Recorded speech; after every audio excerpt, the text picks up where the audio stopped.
সমাজে নানা ধরনের সন্ত্রাসী হচ্ছে, রক্তপাত হচ্ছে, অনাচার চলছে, এগুলো দমন করা হচ্ছে সরকারের দায়িত্ব। তো এটা যদি সরকার এগুলো দমন করতে যদি ব্যর্থ হয়, তাহলে এই সরকার দুর্বল সরকার হিসাবে প্রমাণিত হবে।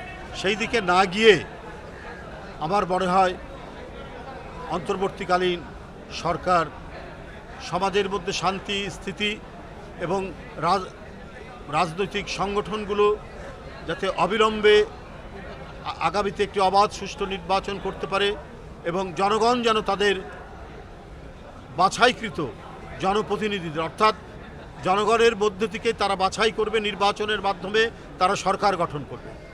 একটি নির্বাচিত সরকার হলে যত শক্তভাবে দেশ পরিচালনা করা যায়, মনের দিক থেকে যত শক্তি বা বল পাওয়া যায়, সেটা অন্য কোনো সরকারে সেটা হয় না।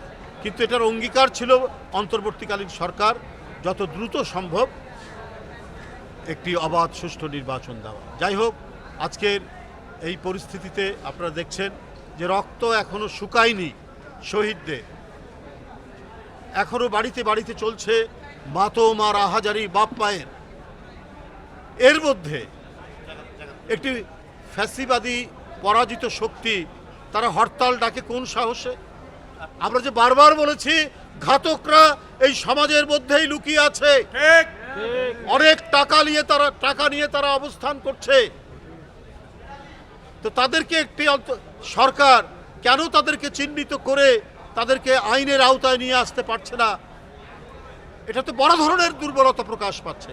ওরা সামনের দিনে আরো বেশি ক্ষতিকর কাজের দিকে তারা এগিয়ে যাবে।